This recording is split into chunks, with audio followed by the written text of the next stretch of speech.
pour notre public, est-ce que tu peux te présenter? Alors, je suis Shamika Germain, je suis caribéenne et ça fait maintenant 5 ans que je suis dans le milieu de l'art, 5 ans et demi. Et voilà, je suis à Venise aujourd'hui par rapport à la résidence qu'on a fait qui s'appelle Mutupatu avec deux autres artistes, Flavio et Samuel, dans le cadre, encadré par l'Institut français et le campus caribéen des arts. Shamika, dans quel contexte en fait as-tu été amenée à t'intéresser à l'art? Pourquoi es-tu artiste en fait? Alors, comment je suis entrée au niveau de l'art, c'est vraiment un hasard un peu par rapport à ma mère parce que à la base, quand j'étais au lycée, je voulais faire un parcours général, mais j'avais le niveau, mais j'étais pas très, j'ai toujours été manuelle et ma mère m'a toujours dit. Du coup, elle m'a poussé d'aller sur quelque chose que j'aimais, donc qui était la couture.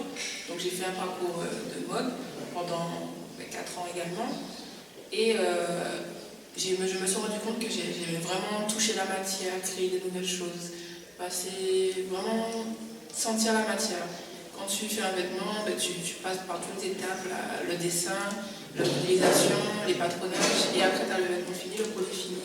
Et du coup, toutes mes idées, j'ai jamais fait des vêtements, peu importe, on va dire dans la rue lambda, mais j'ai toujours fait des vêtements un petit peu, on va dire, artistiques, un peu décalés. Et c'est avec notre camarade du coup qui était à l'école avec moi, on avait vu qu'il y avait le concours d'entrée en Martinique, et on s'est dit, pourquoi on ne va pas se tenter dans ce milieu-là, et voilà. Mon histoire d'amour a commencé comme ça avec là. D'accord. Mais tes parents étaient artistes? Ah non, pas du tout. Maman, je pense qu'elle a elle doit avoir une fibre artistique, mais elle ne veut pas l'avouer, mais elle est sensible à ça, mais elle n'est pas artiste du tout. Quelle était sa profession? Assistante familiale. D'accord. Et ton père? Caroleur. D'accord. Donc rien à voir. Mais tu as eu cette sensibilité-là. Alors, tu es ici en résidence. Est-ce que tu peux nous parler, par exemple, de la pièce qu'il y a derrière toi? Comment s'intitule-t-elle déjà? Elle s'appelle Ola. Du coup, elle fait référence. C'est une pièce qui fait référence du coup à l'omniprésence de l'absence de la mère dont je parle. Et le côté religieux fait justement ce milieu social du coup qui est dans mon travail, le fait de grandir dans des familles d'accueil où la religion a une grande place. Et du coup, tous les personnages, ils portent des éléments adultes, donc comme pour le petit garçon, une veste d'homme, des talons de femme, c'est parce qu'ils doivent endosser le rôle d'adulte un peu trop tôt. Ils doivent prendre le rôle de la maman, du papa, de la grande soeur, du grand frère, oui, voilà, un peu trop tôt. Ta pièce qui se trouve en bas, Les Contrariés. Oui. Est-ce que tu veux nous en dire 2 mots, cette pièce-là? Cette pièce, en fait, du coup, moi, je suis issue de famille d'accueil, de foyer d'accueil. Et je pense que quand un enfant se trouve dans un foyer d'accueil, c'est qu'il y a quand même une part de contrariété dans le sens. Et contrariété, je pense que c'est depuis la base, on va dire, la base nourricière, du coup, qui est la mère, que si la mère va donner un bon lait, ce qui est censé faire grandir l'enfant, il ne serait pas retrouvé là. Du coup, voilà pourquoi j'appelle cette pièce Les Contrariés, parce que du coup, ça fait référence au fait qu'il a manqué quelque chose pour le faire grandir normalement, on va dire. À quel moment tu es arrivé à faire cette pièce-ci? D'ailleurs, comment s'appelle-t-elle? Elle s'appelle Installation. We Are Here. Pardon? Elle s'appelle We Are Here. Ouais. Et c'est une pièce qui est un témoignage, un hommage à tous les enfants en famille d'accueil avec qui j'ai grandi. Il y en a qui ont perdu la vie, il y en a qui sont encore là. Et il y en a qui pensent justement à sauter la vie. Et c'est en fait pour de leur dire qu'il y a de l'espoir et pour rendre hommage à ceux qui sont déjà partis. Et il y en a 50, c'est un chiffre symbolique. Et voilà. Comment as-tu vécu ta résidence en fait à Venise, les rencontres, comment ça s'est passé? J'ai beaucoup aimé ma résidence à Venise, je l'ai très bien vécu. Juste à la fin, le froid, je découvre avec, mais j'ai aimé rencontrer les gens, les artisans. Justement, la pièce que j'ai créée en bas, ça a été fait en collaboration avec un artiste à Murano, souffleur de verre. La dentelle, je l'ai acheté à Murano.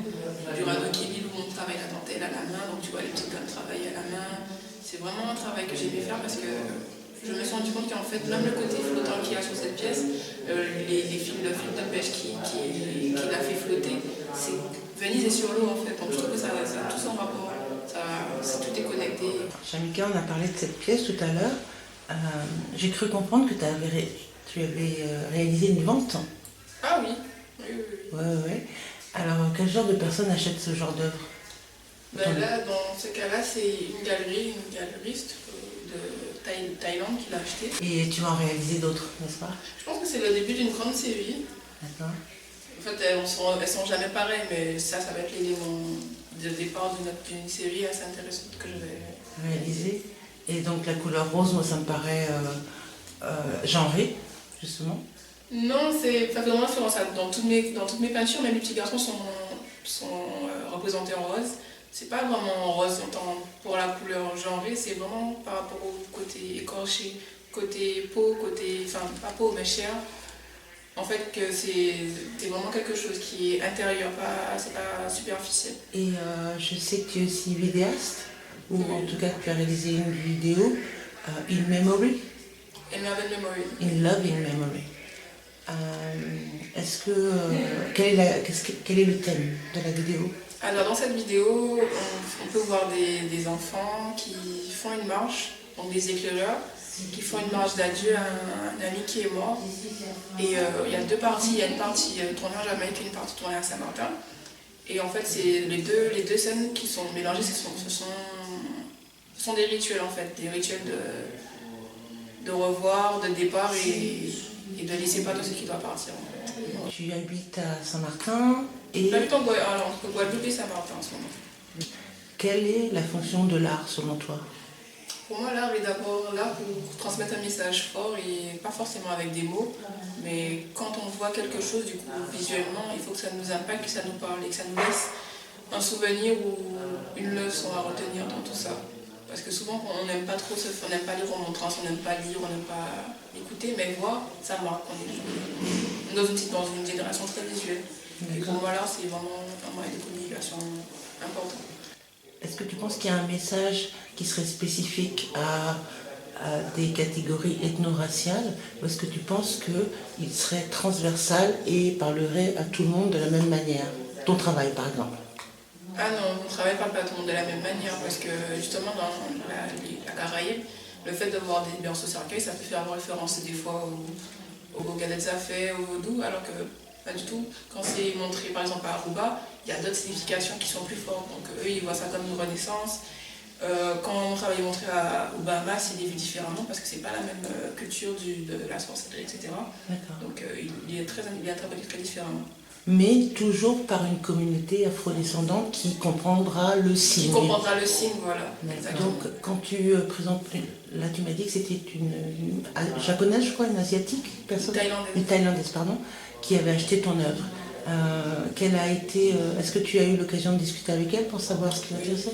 Oui, elle a beaucoup aimé, surtout que sa galerie est portée principalement sur des femmes.